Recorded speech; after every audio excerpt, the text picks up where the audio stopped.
नमस्कार मित्रों, cases class में आपका एक बार फिर से स्वागत है। मित्रों, आज के वीडियो में हमने कक्षा 7वीं के विषय भूगोल का एक मॉडल प्रश्न पत्र पेपर तैयार किया है।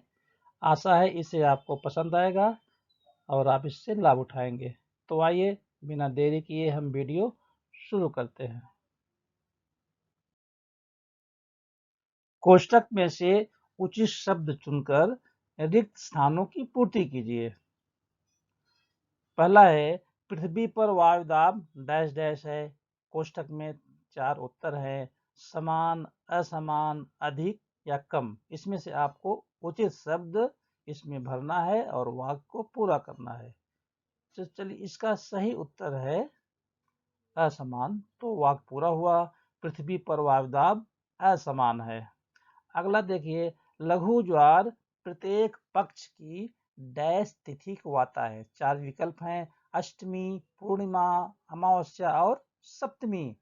तो इसमें से आपको उचित शब्द जितने स्थान में भरना है। इसका सही उत्तर ये रहा, अष्टमी।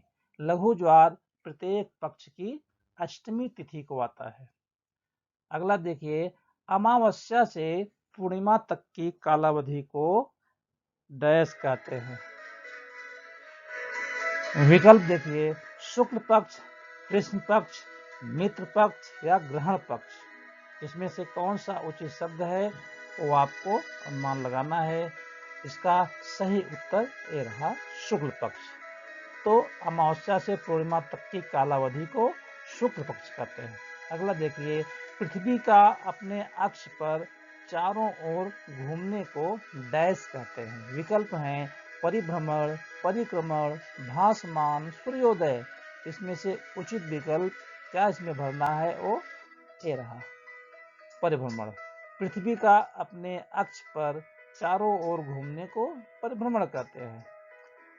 अगला वाक्य है, जो हवाएं विशिष्ट ऋतु में आती हैं उन्हें डैश हवाएं कहते हैं। विकल्प देखिए, चक्रवाती, तूफानी, ध्रुवीय, मानसूनी। इसमें कौन सा शब्द उचित है वो आपको भरना है। इसका उचित शब्द ये रहा, मानसूनी। तो वाक्य इस प्रकार हुआ, जो हवाएं विशिष्ट ऋतु में आती हैं उन्हें मानसूनी हवाएं कहते हैं। अगला देखिए, ऊंचाई पर जाने पर हवा डैश होती है, गरम, घनी, विरल या आर्द्र। इसमें से उचित शब्द इसमें आएगा विरल। तो ऊंचाई पर जाने पर हवा विरल होती है। तो ये हो गए रिक्त स्थानों की पूर्ति। उचित विकल्प चुनकर उत्तर दीजिए। इनमें से कौन सा विकल्प हवाओं का एक प्रकार नहीं है?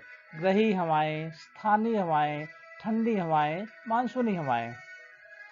तो इसका उचित उत्तर है ठंडी हवाएं। अगला है, भारत में गर्म और शुष्क हवाएं कहां से आती हैं? सागरीय प्रदेश, मरुस्थलीय प्रदेश, घास के प्रदेश या हिम प्रदेश। इसका सही उत्तर है मरुस्थलीय प्रदेश। आल्प्स पर्वत के उत्तरी भाग में बहने वाली हवा का कौन सा नाम दिया गया है? बोरा, फोन, लू, चिनूक। इसका सही उत्तर ये रहा, फोन। पूर्णिमा और अमावस्या को आने वाले भाटा को क्या कहते हैं? लघु भाटा, बृहद भाटा, ज्वार भाटा या उच्च भाटा। तो इसका उत्तर ये रहा आपके सामने, बृहद भाटा। तो इस प्रकार से उचित विकल्प चुनकर इसका उत्तर बता दिया गया है। अब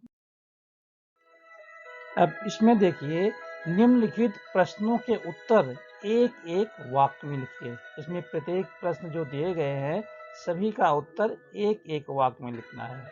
पहला है, ज्वार भाटा के 2 प्रमुख प्रकार कौन से हैं? ये रहा उसका उत्तर, बृहद ज्वार भाटा और लघु ज्वार भाटा ये ज्वार भाटा के 2 प्रमुख प्रकार हैं। अगला प्रश्न, सूर्य ग्रहण के 3 प्रकार कौन से हैं? रहा उसका उत्तर, सूर्य ग्रहण के 3 प्रकार हैं, खग्रास, खंड ग्रास और कंकणाकृति, ये रहे 3 प्रकार के सूर्य ग्रहण। अगला प्रश्न देखिए, सूर्य ग्रहण किस तिथि को आता है? सूर्य ग्रहण हमेशा किस तिथि को आता है? तो इसका उत्तर है सूर्य ग्रहण अमावस्या को आता है, लेकिन प्रत्येक अमावस्या को नहीं। साल भर में जितने अमावस्या है प्रत्येक अमावस्या को सूर्य ग्रहण नहीं होता। अगला प्रश्न है, चक्रवात आने का प्रमुख कारण क्या है? चक्रवाती हवाएं जो आती हैं तूफान वगैरह, उसका क्या कारण है? उसका कारण है किसी स्थान पर वायुदाब का कम होना व उस स्थान के आसपास के क्षेत्र में वायुदाब का अधिक होना चक्रवात का कारण होता है। तो इसी कारण से चक्रवात आता है। अब इसमें देखिए, निम्नलिखित प्रत्येक कथन को सत्य बनाकर वाक्य फिर से लिखना है। इसमें दिए गए सभी कथन असत्य हैं, इसको आपको सत्य बनाना है। पहला है, हवा का प्रसरण होने पर वह आर्द्र बनती है। इसको हम सत्य बनाकर लिखेंगे तो एक कथन इस प्रकार होगा, हवा का प्रसरण होने पर वह विरल बनती है। अगला कथन है, मानसूनी हवाएं वर्ष भर नियमित रूप से बहती हैं। ये भी कथन असत्य है। इसको अगर हम सत्य बनाएं तो कथन इस प्रकार होगा, ग्रही हवाएं वर्ष भर नियमित रूप से बहती हैं। ये हो गया सत्य कथन। अगला असत्य कथन है, ध्रुवीय हवाएं उष्णकटिबंध में आती हैं। एक कथन असत्य है, जिसका सत्य कथन है, ध्रुवीय हवाएं शीत कटिबंध में आती हैं। अगला, सूर्य ग्रहण खुली आंखों से देखना उचित है। ये असत्य कथन है, इसका हम सत्य बनाएंगे तो आएगा, सूर्य ग्रहण खुली आंखों से देखना अनुचित है। अगला कथन देखिए, लहर के ऊपर उठे भाग को द्रोणी कहते हैं। असत्य कथन है, इसका सत्य कथन रहा, लहर के ऊपर उठे भाग को शीर्ष कहते हैं।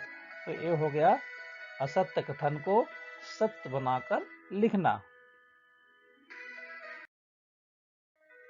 इन प्रश्नों के उत्तर संक्षेप में लिखिए। ये जो प्रश्न इसमें है, इसका उत्तर 2 या 3 लाइन में आपको लिखना है। पहला प्रश्न देखते हैं, सूर्य ग्रहण को देखते समय कौन कौन सी सावधानियां बरतनी चाहिए? तो इसका उत्तर देखिए आपके सामने ये रहा, सूर्य के प्रखर प्रकाश से आंखों को क्षति पहुंच सकती है, इसलिए सूर्य ग्रहण को खुली आंखों से प्रत्यक्ष रूप से नहीं देखना चाहिए। सूर्य ग्रहण देखते समय काले कांच अथवा विशेष प्रकार के गॉगल का उपयोग करना चाहिए।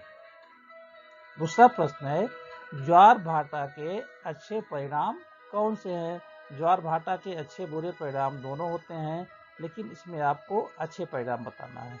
तो ये रहा उसका उत्तर, ज्वार के पानी के साथ मछलियां खाड़ी में आ जाती हैं। इसका लाभ मछली पकड़ने में होता है। ज्वार के समय जहाजों को बंदरगाह में लाया जा सकता है। ज्वार का पानी नमकसार में इकट्ठा करके उससे नमक बनाया जाता है। ज्वार भाटा की प्रक्रिया से बिजली का उत्पादन भी किया जाता है। तो ये सब हो गए ज्वार भाटा के अच्छे परिणाम जो कि लाभकारी होते हैं। अगला है, सूर्य ग्रहण के समय पक्षियों का व्यवहार कैसा होता है? तो इसका उत्तर है, सूर्य ग्रहण की कालावधि में अचानक अंधेरा छा जाता है, इससे पशु पक्षी हड़बड़ा जाते हैं। कुछ पक्षियों की जैविक घड़ी की अपेक्षा यह घटना बिल्कुल अलग तरह की होती है, इसलिए इस घटना के प्रति उनकी प्रतिक्रिया भी अलग होती है। अचानक आ जाने से उनकी सारी जैविक क्रियाएं, जैविक घड़ी का जो सिस्टम है वो गड़बड़ा जाता है।